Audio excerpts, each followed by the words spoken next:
Amy Barnhart, and I'm here today with Dr. Dana Fillmore, clinical psychologist and marriage and family expert. We're here as part of our regular series where Dr. Dana answers your relationship and marriage questions.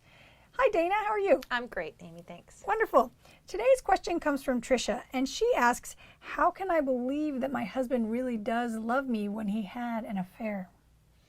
Oh, gosh. It doesn't have to do with whether your husband loved you then. It has to do with whether your husband loves you now.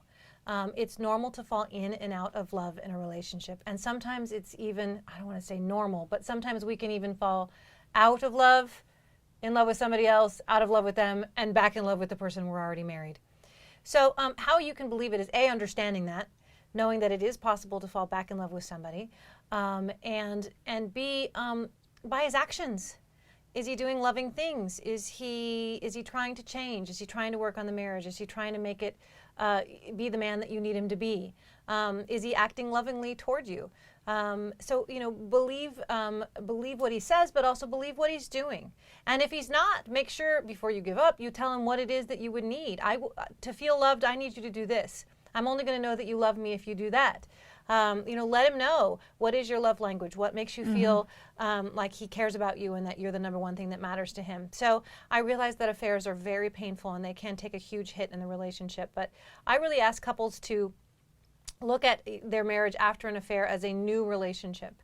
Don't try and go back to the old relationship because that relationship wasn't working. That's how you guys got there in the first place. Instead, focus on falling in love with this man. Focus on this man falling in love with you now, who you guys are now, and really work on the marriage and make it the marriage that you want from here on out.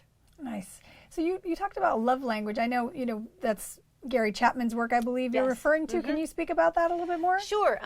One of the things, he wrote a very good book called The 5 Love Languages. I think he wrote it in the 70s probably.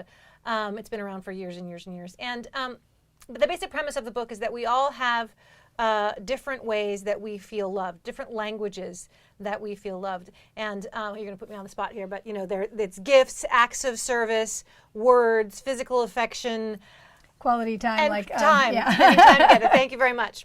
Wasn't my book.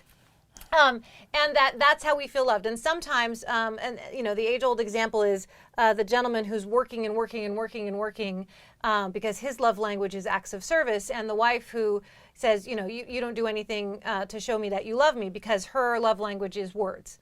And he says, what are you talking about? I'm working so hard for us. And she's saying, but you never tell me you love me. So what that means is finding out what each other's love languages are and finding out how to, what your partner needs and how they feel love, and then also understanding how your partner expresses love so that you're interpreting their actions correctly. It's a great book. Like you said, Gary Chapman, I checked that one out as well. Yeah, and I know one time you also talked about that when someone is maybe speaking to you in a love language that doesn't resonate with you, you want to give them the credit for that too. Yeah, that's kind of what I meant, which is, understand how they're expressing their love, understand what they're, and interpret it as such. If her husband's love language is physical touch, a lot of women blow that off and they think, well, that's just him trying to have sex, and they completely misinterpret the fact that that's how he's attempting to show love, it's how he's attempting to feel connected. They don't understand that he is very much trying to express love to her.